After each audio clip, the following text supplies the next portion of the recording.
Hi, I'm Alex Bovee, CEO of ConductorOne. ConductorOne is a cybersecurity platform in the identity space. Our mission is to secure the workforce, and we have a lot of fun doing it. And today, I'm at the Oregon Rail Heritage Center with David Lee, otherwise known as the Identity Jedi. David was a former identity leader at SailPoint and is a popular voice in the IAM space. He's also the voice behind the Identity Jedi newsletter and community. Today we're going to be diving into some hot wings and sharing some spicy takes in the identity and cybersecurity space.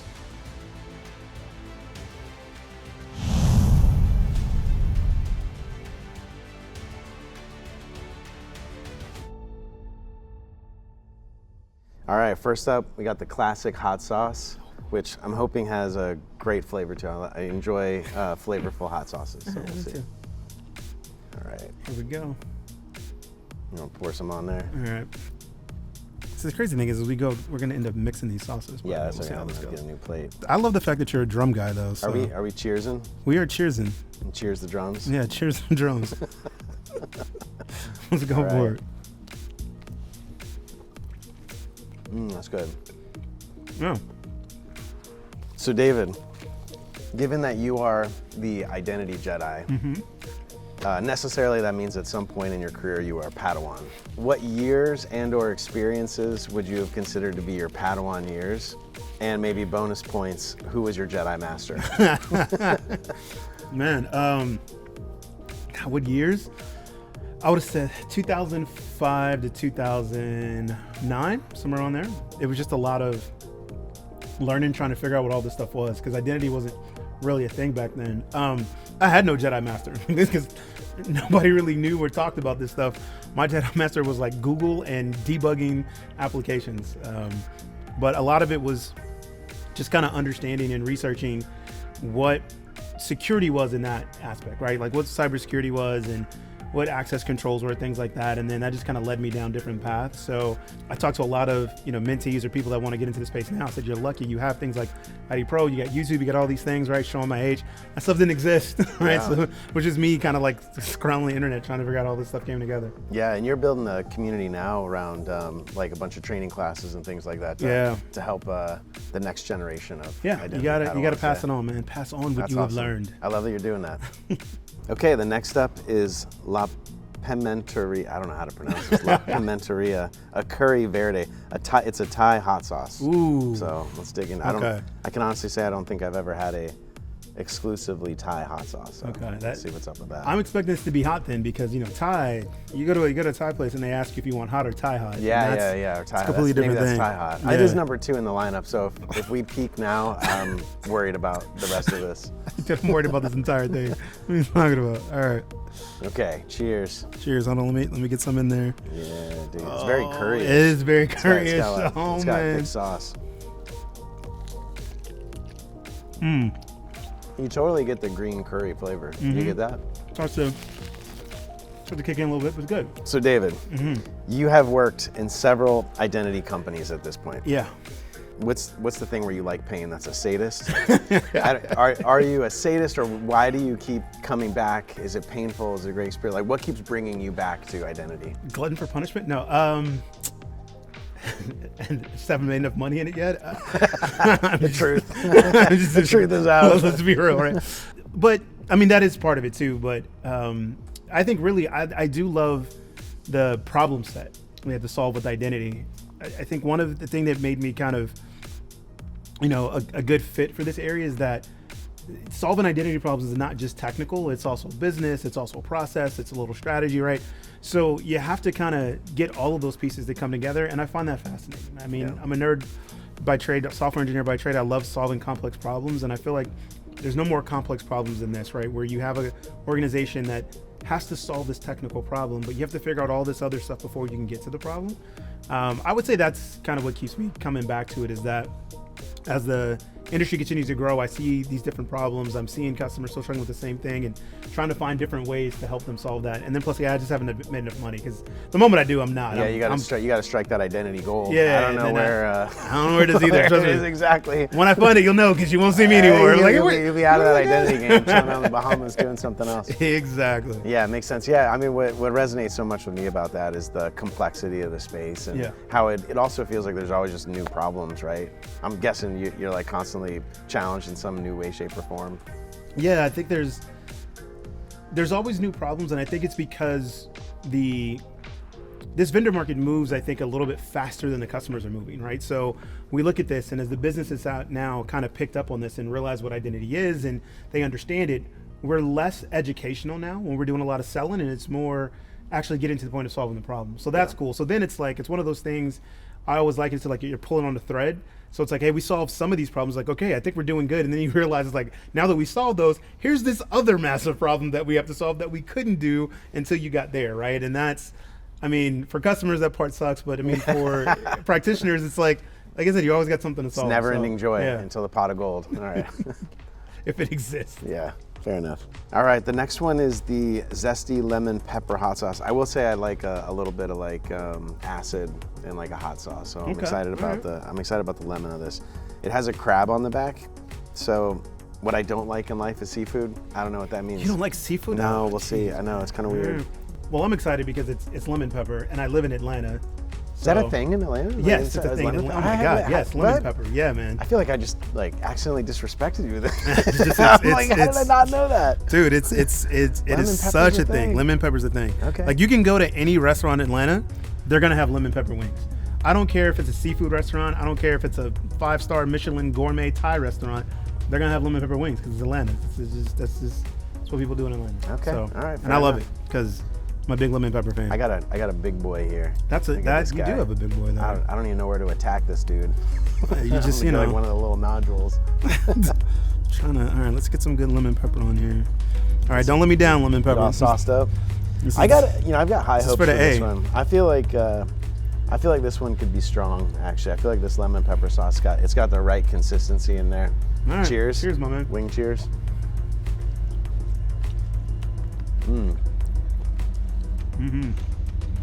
That's no joke. I'm gonna finish this one up. Yeah. Not too bad. Look, man. I'm a big fan of the show. I'm not getting nope. See, don't do it. So good. All right, there you go. There you go. You did it. I'm not getting cocky. No, you're not getting cocky. Nope. That was good. This always ends terribly. It always does. It always does. Right now, it's got a little spice on the lips, but like nothing. But nothing like terrible. It's a nice. I'm a big fan of flavorful spice. Right? That's a good flavorful spice. It's a good flavorful spice. Nice little heat. What I would not do is I wouldn't touch my face or my eyes right now. No. I think that'd be a mistake. I think that's a big thing. That's a good reminder, right? Yeah, no touching the face or the eyes. So on that one, what is your? This is a little bit of like a bimodal question. What's your most favorite and least favorite thing about identity? I would. You know what? So right now, I would say this. It's customer identity and access management. And the reason for that is because it's finally the area where we can have the good conversation, the fun conversations with customers, and like, hey, let's show you how we can make more money. Right? Like if we do this right. Like their businesses can make more money. Yeah, their businesses can make more money, right? Okay. By doing identity right and understanding, like making it easier for customers to authenticate, maintaining their consent management and privacy and all these things, but like cool things like abandoned carts and checkouts and progressive profiling and being able to prompt for things when they need it. So the better you can make that front-end experience for a customer, then obviously the more they'll interact with your site, things like that. You can actually really show the value is where I'm getting at, right? That's my favorite thing about identity right now, which matches with my least favorite thing about identity is also consumer identity. Just kidding. No. It's the other side of it, right? On the workforce side, like having to defend identity. Because it's quite frankly, we don't have a good way to show business value to this thing. It's just something you have to do. And when you have organizations that have leaders that just don't get it and they don't care, it is one of the hardest things to do. It's my least favorite part because it's like you come up with all these things and stats and breaches and this and it's the right thing to do and efficiency, and they just don't care. Yeah. So tying it to the business values are it's important, but it's also my least favorite part. Like when the customer doesn't already get it, they're like looking for a reason not to do this already, right? Right. It's like Right. when you were a kid and then like you know that your parents already told you like you are not going to this party, right? So they're already hard set, and you got to come and defend from a case like, but I really want to go, Mom. That's when you got to go talk to Dad, or you got to talk to Mom. You got to ask the You other got to put them parent. against each other, man. Yeah, You yeah, got to exactly. find other ways to come in. I love this because I got a spicy question for you later, Okay. specifically about this. So looking forward to it. I'm feeling like I could go all day. Okay. All right. This one's got ghost on it. Does it have a ghost on it? It No. says something ghost. Oh, you're right. Probably means ghost pepper. Chicho Ghost. I don't know boy. how I feel about that. Oh, so dude, ghost pepper is in this. Chocolate ghost pepper though. I don't know if that's like a modifier that matters or not, but Here we okay. go. This is the Chile Lengua de Fuego. So let's give this puppy a run. Okay. This is thick as molasses, man. That's boy, got this is- some syrup in there. Hot sauce with chocolate ghost pepper chipotle. Jesus. What did I get myself into This here? could be bad. This is wing 4. I don't like the way this is. I don't like. I might do a gentle dab. I don't like the way this is. I don't like the way this is pouring at all, I'm man. gonna stay away from the healthy dab on this one. Boy, here we go. All right. Okay. Cheers. Jesus, Wing cheers. I'm worried about this one.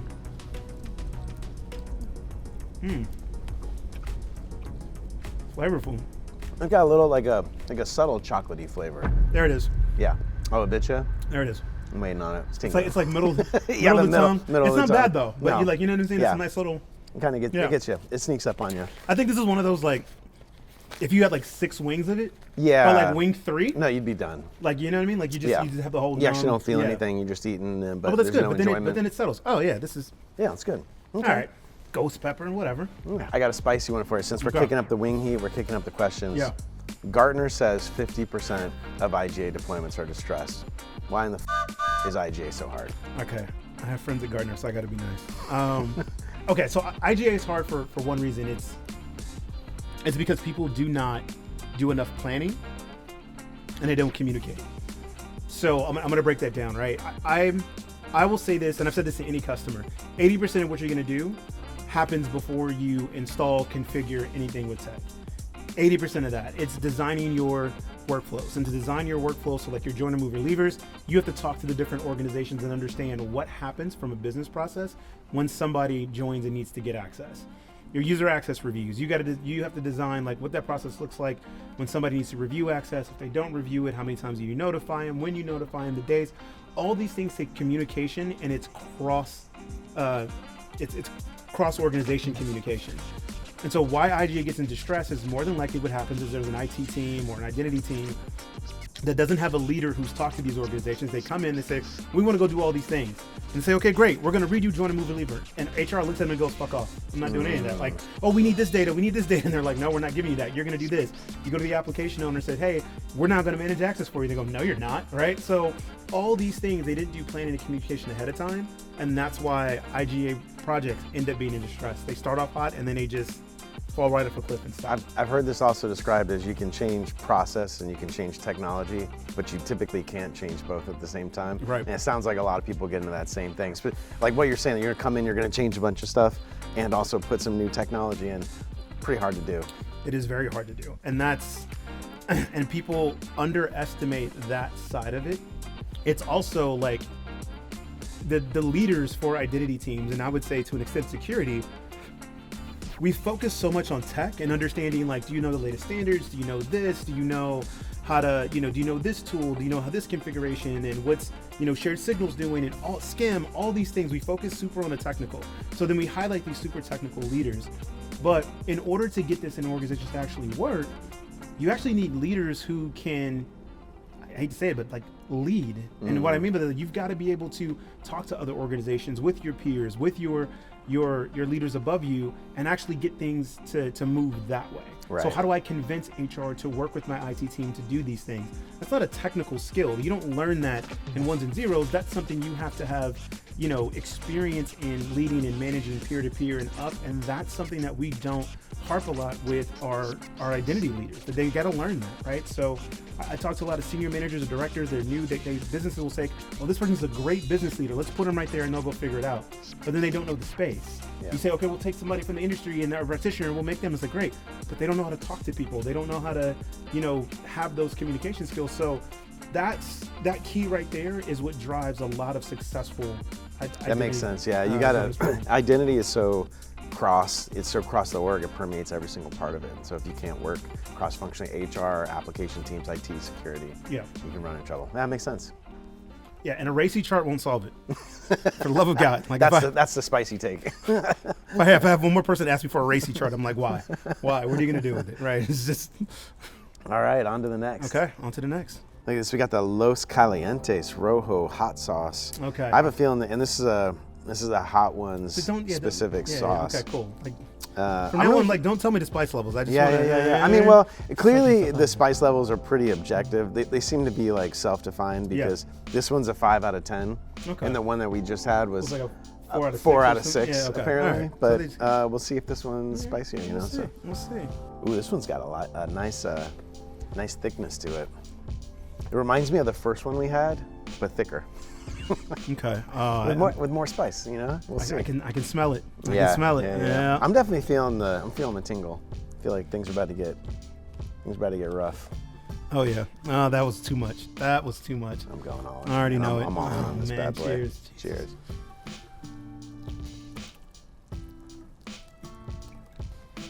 I had to work hard to get that one. It's got a good tomato base. Ooh. Boy, it doesn't wait though. Doesn't at all. No, it didn't wait. That one's there. Oh yeah. There's no sneak attack. That just punched you right in the face. Oh yeah, we're in it now. We're deep in it. That one's gonna make me sweat. I can feel it, This one's gonna hang around for a little bit. That one's definitely kicking for a while. That one's gonna make me sweat. This question, okay. A little bit of a riff on the last question. You're at a company. You're a leader. You just staked your career on buying an IGA product. First mistake. First kickoff meeting, the vendor marches in an army of professional services. Are you dead? I have so many sub questions. All right. Is it? See, I almost went to the face too. God, I was almost dangerous. Don't touch the eyes. I was almost dangerous. Okay. Do I have a team? Do I have a team, or is it like me and 2 people? Yeah, it's you and 2 people. It's you and it's you and your head of IT and like your security guy or. And they walk in, shit ton of professional service. Yeah, I'm before the meeting starts, I'm updating my resume. Okay, well. This project's not getting done anytime soon. No time soon, right? I'm updating my resume, send an email to my boss and be like, those budget numbers I gave you, we're gonna need to double those. Yeah. But I kind of half joke, right? But this is a little bit of the joke with IGA right now. It truly, like what I've heard is there's a software price, and a lot of companies pay 2 to 3 times that easily. In the first year or 2 in professional services. In implementation, yeah. And a part of that is kind of to what I talk about. They don't do proper planning ahead of time to get ready for that. The other part of that is that part of that planning is they don't do a good job of understanding their internal resource planning and looking and asking the vendors the right question as far as, what does it take to truly implement this thing? And, to the vendor's credit, right, they're really good at dodging that question. And so, again, you've got a lot of people that really don't know what they don't know. So they're asking these questions like, hey, well, is it easy to implement? And of course, the vendor's going to say, well, yeah, you can figure this. Flip a switch, this, right? Yeah. Because the POC that they're seeing is this, custom demo that they built with all the things in the right places. So if I'm sitting there, they walk in, I'm seeing an army of professional services, I'm definitely a little nervous, right? And so but the first thing I'm going into is like, okay, we're going into heavy project planning. At this point, I'm like, all right, I'm demanding, I was like, I want ROI quickly. Find me the thing that I can get up started in the next 60 days. And I am pushing on that vendor. I don't want to hear, but if I don't want to hear, it depends, stuff like that. I'm actually probably the wrong person to be in that position for the vendor because I'm going to kick their ass. I love it, dude. Like, you got to get the quick wins. I know exactly like what to say. I know all the consultant tricks. It depends. No. Next 60 days, we're deploying something, what it is, and that's what we're focused on. I love that. Right. And then I'm driving hard to go and get that because I've got to get some wins in those first 2 quarters. I don't care if it's I roll out one access review for one application and it's 10 people. I need that, right? Yep. What I'm not going to do is sit here for the next 6-9 months building something and not deploy anything, because that's where customers go wrong. That's where you get that 2, 3, 4x what you paid for just in implementation services. Yep.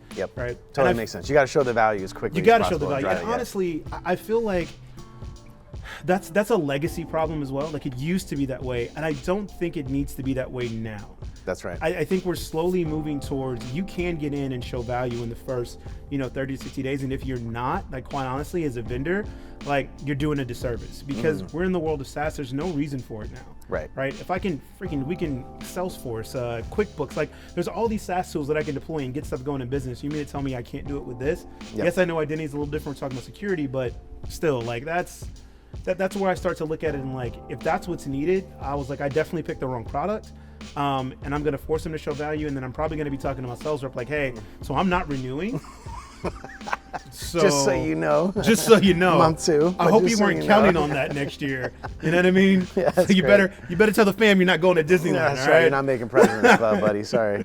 All right. So the Spicy Shark, the Mako Snake 6 Fin series. You might want to shake that up a little bit, man. You know, it's kind of crazy. I think they're claiming their full spice mode. I'm assuming that's what the fins are here. With the last one on fire? The flame coming out of the bag. It's great.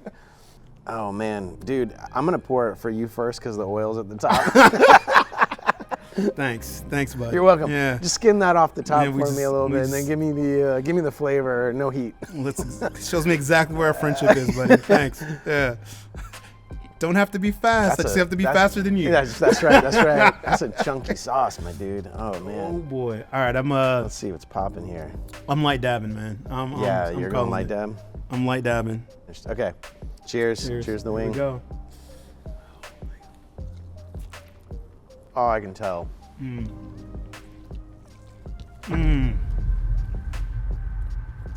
I reflexively ate the second bite because I'm hungry, but that was a mistake. Oh. That's That kind of hurts. I'm not gonna lie. That's rough.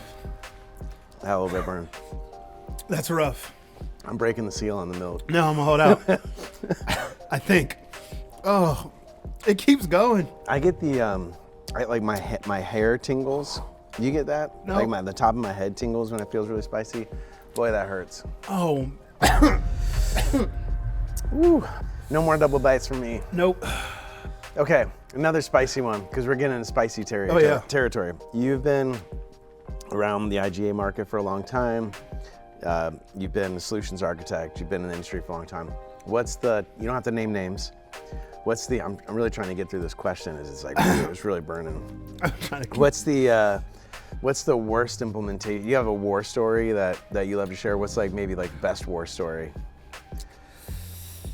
Okay. Something went terrible. Hopefully no one died. No one died. Oh man. That hurts. This hurts. That hurts worse than I thought it would. So this was early on in my career. Man. Yeah. I went to go. It was a short-term project, and it was deploying one of the older systems. And I'll say it was Sun Identity Manager because it wasn't the vendor's fault or anything like that. But part of the trick with this thing is when you loaded your configuration, as part of the configuration, you would load in your admin accounts, right? And one of the things best practice I would always tell guys is like, hey, make sure when you load it in, change the admin password, but take the admin configuration out of the main configuration XML and have a second one, right? But make sure once you take it out, you put in the second one, so you upload 2 configuration files. We went through that, like dev, test, all the stuff, whatever. So that you remember what the second one, you wrote the second one down somewhere effectively. No, so basically you had 2 XML files. One loaded the entire configuration. Yep. All the objects was in XML. But what you wanted to do was you wanted to take the admin password out of that one. So you would load it up and it wouldn't have an admin password. Okay. The second thing you loaded was the one with the admin password. And you would change that from the default one. Right. So they get ready to go in production. My time's over, right? I'm out. It's like everybody's good, right? And the guy calls me who's got to work the system, and he's in panic mode. It's like 11:30 at night, and he's like, dude, because I don't know what's happening, but I can't log into the system. Like nothing's working. I was like, okay, cool. Did you load the configuration? He's like, yeah, no, configuration's loaded, but he can't get into anything, right? Because basically, the tool was set up where you could blow away the admin password and you couldn't get in. And that's what he did because he didn't load the configuration right, and he didn't save the second one with the admin password. So he's freaking out, right? And so I'm like, all right, I'm coming to the office. I come into the office, and we're like, I'm trying to, because he keeps telling me I loaded everything right. So I'm thinking, I'm not even think to check for that because you said you loaded everything right. So I'm like, man. And it has these really weird errors where the admins is not there because like certain things load, but certain things don't. Okay. It wasn't great. So finally, after about an hour, I'm like, This dude's like sweating. He's like, dude, I need this job, man. I can't get fired. I was like, I don't know what to do. And I'm just like, I said, all right, let's pull up the configuration file. Pull it up. I was like, where's the admin account? He goes, I took it out. You told me to take it out. I was like, yeah, I know. I told you to take it out, but like, you gotta load it back in. Where's the second one with the actual admin credentials? Did I not create that? I was like, clearly you didn't, right? So luckily, in our test environment, we had the full correct like configuration, so I was able to load that, get that over there. But like this dude he was literally shitting bricks for my dude's sweating like he just ate wing number 10. Pretty much, right? Yeah. And so ended up like another hour. We had to load up the test stuff, but some stuff wasn't there. So about another 2 hours, we got everything configured, got it up and running right, and then called it for a night. But that's one that I'll remember. It was just. Yeah. Things could have been a lot worse. I'm glad you guys pulled that one out Things of the ditch. Could have been a lot that could worse. have been. I mean, for him, I was good. Yeah, you were like, come on. I asked you to save the password. You didn't save the password. Yeah, like I would have slept fine. Him, not so much. Okay. We got the jalapeno chico sauce, Adobo Loco. Okay. The crazy adobo. Oh God, here we go. Yeah, you can just right? I'll dip this one first. I don't see any. Ah, boy. Oh, that's a juicy one. I don't see any like oil like. Yeah, just draining out like the Mako shark one. All right. Cheers. Wing cheers. Yeah. Oh boy. Nice flavor, smoky. It's good. Oh. It comes on real quick there at the end, doesn't it? Yep, kick back it's like the back of it's the back of the throat one. Okay. You broke the seal on your milk. I did, man. I had that. Okay, this is one I love talking with you about because you have strong opinions on it. I think the industry has strong opinions on it. I've been reading other newsletters that have not the same opinion on it, I think, as you have, but I don't want to project for you. Do you think the industry and vendors in general, companies will consolidate to a single identity security vendor? Is that the goal? Is that the end goal? Will the vendors do it, or will the companies? Well, the companies. Well, I think vendors are already making that move. Whether or not that's the right thing, to be determined. But do you think that's what companies want? Do you think that's ultimately where the market goes? Oh, Jesus, dude, it's on the lips. I know.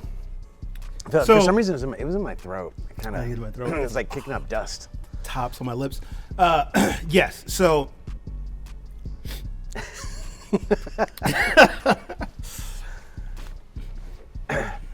Yes, because it's the Costco value buy. Ooh. Right? Why am I going to pay a premium for one thing when I could pay a discounted price for multiple things, right? You ask yourself, why do you need 10 pounds of peanut butter? Because I do. But from the industry standpoint, you got to look at where our customers have been in the last 10 years. So we just talked about it. They spent 1x on license, 3-4x on implementation and integration, right? So after coming off of that, now they're looking for better value, faster ROI, and they've got smaller budgets. And we're probably, through the macroeconomic conditions, we're probably going to be in this for the next 5 or 6 years. So the more that I can get out of that, and I'm also going to have to do with less, they're going to be forced to be looking at that. So I think customers are going to want that. I think the whole single pane of glass fallacy of like, no, you got to do this, and it's defense in depth. Yes, defense in depth, but at the end of the day, it's how you manage this stuff. Like having 5 different poorly integrated systems is not going to make you any secure than having one, right? Like, so I think that's just going to win out. Now, what's going to drive that is how well these vendors, have we seen all the consolidation, how well they deliver on that. Yep. But as I've been talking to customers, they're definitely looking for that. Right. They like the message that it brings. They like the fact that, hey, I can do everything in one. That makes sense. All this stuff is connected. Right. You want to work with a single vendor who's going to get you a lot of great products, and you've got one implementation to get that thing going, as opposed to. I mean, you just start looking at the value. I mean, just think a simple thing is training. Right. So let's say I take a platform that's got IGA, PAM, and access management. Let's say I have one that does all 3 of those, and I roll out IGA first. Okay, great. Now it's like I've done that, and maybe that takes me a year, and then now I want to start doing something with PAM, and I want to do workflows and things like that. Well, I've already implemented workflows. Yep. And then I need to go train my employees on PAM. Like, I don't have to go, like, it's the same platform, right? Oh, so how do I use a workflow? Well, I already know how to create a workflow. Now I just got to do it with this. Now go to access management, same type of thing. So the value that they're going to get over there, it just makes too much sense financially. So customers are going to see that, right? And I think this year, as we get to the end of this year, going into the beginning of next year, these kind of platform wars have been happening for the last 2 years. But I think end of this year, going into next year, now we're actually going to start to see case studies of real customers actually deploying this and using it. Yep. And then thinking once that starts, like the avalanche, this is going to roll down. This is the platform wars continue. Yeah. But this is the year that we got that they have to actually prove it. They say I'm so used to being a vendor. Like I don't have to. And when you say prove it, do you mean prove the model that you can buy a single platform and you can roll out a bunch? And that you can deploy. That you got it cuts. Like these vendors are going to be pushing to get these case studies out there and talking about it and showing like that again, that quick ROI and return on investment. It's like, hey, with our single platform, we will deploy this, and this within this amount of time. Like the key stat, right? So pay attention, vendors, if you're watching this, right? The key stats that you're going to want to look for is you're going to look and say, hey, before you had to have 3 different applications, you had to pay all this to go do this, and it would take you this long to do it. Here's customer A that we took and we deployed X, Y, and Z in this many amount of days. Before that would have took you this long. That stat is going to be the killer, and then that's going to sell it, right? And I think customers are going to appreciate that. Yeah, makes sense. Okay, the the famous DBOM. This is the famous one. Apparently, this is not quite where it peaks, but where things get ugly. Yeah. This is where you regret everything about life. DBOM evolution. I mean, it's got a nuclear bomb on the front. I don't know how that ends well, but we'll see. All right, my friend. I mean, I'm doing a dab. No, I'm not going full double coating there. I can smell it. Oh, you can smell. You can totally smell it. Oh, it burns. I'm like sitting. I don't even want it near me. Actually, I kind of want to push it away. It's oof. We should just do this quick. You know what I mean? Let's just get it over with. A little bit. All right, I'm going in. Hold on, let me get. Make sure, don't cheat it. Yeah. You got to get a little good dose there. All right. Yeah. Oh. Ooh.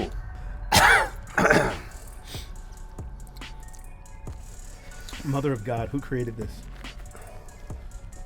Boy, the burn's almost immediate, you know? Mm-hmm. When it hit the inside of my cheek. Dude, it's coming through my sinuses. Yeah. Oh, man. Let's get these questions over with. Let's go. We're in it. We're at the finishing stretch here. Okay, spicy question. We're getting spicier as we go. I have struggled with privilege access management. Yeah, I'm wanting to touch my face and rub my eyes. I've struggled with privilege access management in general as a category, because to me it feels like it's a little bit of identity management, it's permission management, it's a little bit of IGA. What are your thoughts on PAM? I just got to get this question out so I can stop talking because it hurts. Does PAM exist in 5 years, or is it just a part of the identity stack, or is it a separate category? I'm murdering this question because it gets, I'm not gonna lie to you, that sauce gets worse, dude. You know what it is too? I'm gonna stop talking because as I talk, it gets worse. So it's your turn. I can't.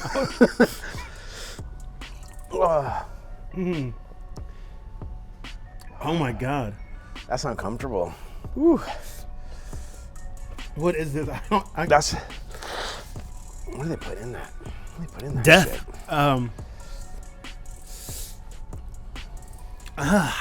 shit? Yeah, no.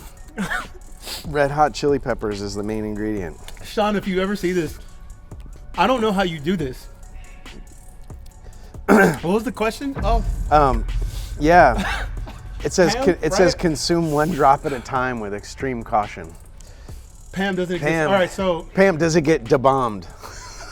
Oh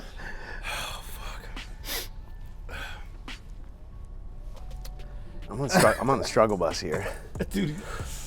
So I don't think it completely goes away. And the reason why is because when we look at cloud and what's going with permission management and those things, what you have to access is such a different model than identity. I think what you are going to see is traditionally what you think of as privilege access management, the different admin accounts and things like that. I think that goes away because I think you move into a more just-in-time, like zero standing privilege. So what you then see is this identity needs access to these privileges, and then that just flows into your governance workflow. So I do think We're going to see a little convergence of some of the features of PAM going over to IGA and more managed that way. And I think you're going to see more of this like secrets, permission management, this machine to machine, these, SSH keys, things like that. That really becomes more PAM. And that's like a tie-in to what the IGA to the account level thing. That makes a ton of sense. So it looks different for human users than traditional PAM workflows used to look, but maybe the privilege management in general as a capability does not go away. Yeah. It hurts to talk. It really hurts to talk. I don't have anything else to say. I'm just shutting up. I'm not talking anymore. Are you okay? We'll move on. Let's just go. We're moving on. Can we open this? I'm gonna open this bread because go for it. Oh Jesus. Oh man, finish and stretch, my dude. Every now and then I'll no one wants to hear this, but I'll get a little burp or something. It's like it's a repunishment. It's terrible. Oh dude, I don't know how I feel about this. Alchemy Pepper's hop sauce, hopped up hot sauce, watermelon ghost. All these words, these are just random words they strung together. Like an AI generated the front of this bottle. And it's just random words that make no sense. El Dorado hot sauce, it says extreme heat. Wow, 600,000 to 750,000 Scoville. I kind of wish I hadn't read that, but let's see. I don't even know that. What does that mean? What does that mean? I mean, I think that's pretty up there, man. I mean, I'm in like dab territory. I really don't want this to pop open and hit me in the face with I'd be in the ER. Okay, hold on. This bread is helping. Get this My doctor won't like it because it's carbs, but whatever. Oh man. Okay, all right. Oh my God. Oh, that looks. I'm not doing anywhere near that. That looks horrible. I'm doing a drop. Woo. All right. That's a spicy boy. All right, man. I mean, I feel like, in for a penny and for a pound. Let's go. It's the last time we hang out, Alex.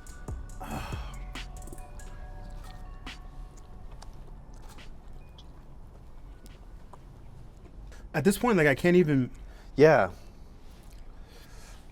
Oh. The entire back of my mouth is just done. So I feel like it's all like my mouth's been resurfaced with heat. How's that bread? Does it help? All right. You ready? Yeah. Where did this come from? Jesus. Do security teams give a shit about identity? No, because they don't understand it. Tell me more. Because to security teams, identity is a network login, right? It's an IP address. So, and they don't give a shit about identity because they think all the stuff they do is cool. It's like, oh, we're ethical hackers, we do this, and we're protecting applications and all this stuff or whatever. And again, not knocking my security people, I get it, but all they're doing is trying to protect the front door, right? So we don't want somebody to take advantage of a vulnerability in an application or get in through the network, and we want to detect like what's coming in, and that's great. But oh, Jesus Christ. Yeah, it's rough. It's rough. It's like talking is the opposite of what's good for this, because like air gets I think it's the air that, like activates it. I think the air really activates the yeah, exactly. Whatever the spices on your cheeks. Made in a lab somewhere. I don't. Okay. So I use this analogy a lot, like when I talk to like security teams, identity teams, right? In baseball, right? A 200, like a 250 batting average is pretty decent. 300 is great. 400 is Hall of Fame. That's still 40%. That means 60% of the time you're failing. Yep. It's the same thing with security. All the stuff that you want to do, ethical hacker, pen testing, all this stuff or whatever, like at most you're batting 400 and that's your Hall of Fame. So 60% of the time somebody's still getting through.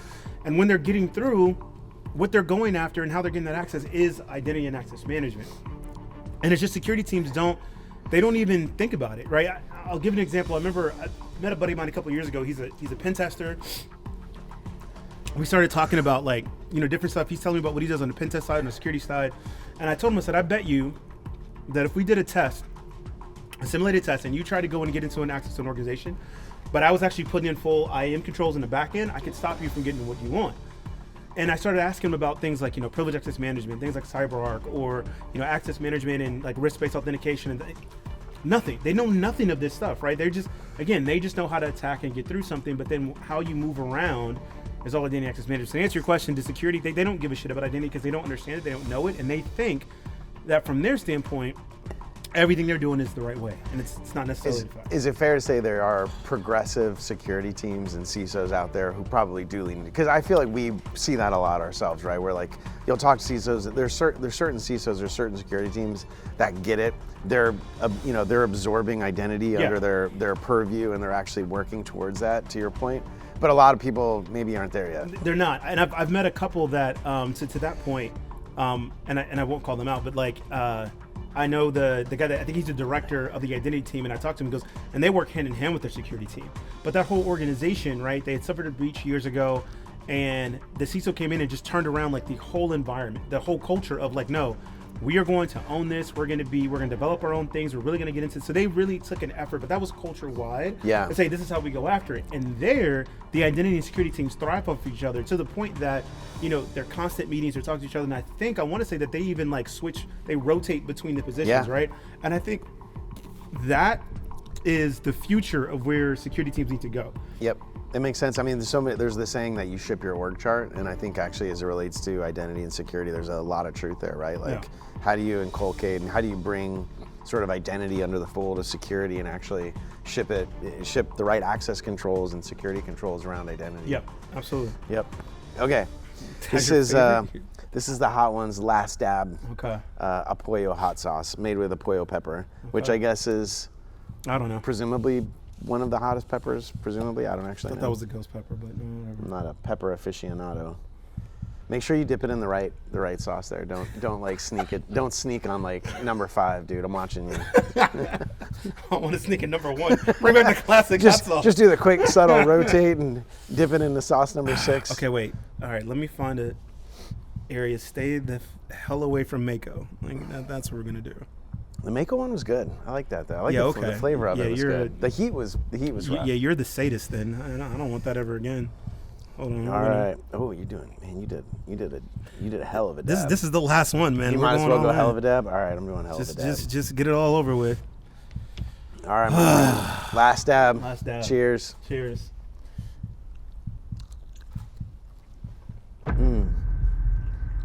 That's immediate heat. But the flavor was good. Woo. I'm definitely gonna Pepto-Bismol after this for sure. Okay. You ready? The question? Hypothetical situation. You're a large company. You've been acquired by PE. You've let go of most of your engineering team. You're not innovating on the product anymore. Most of your implementations are distressed. How are you?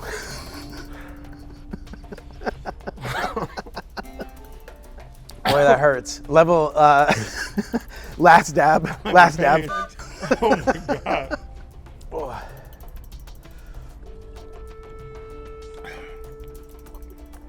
This one gets more intense over time.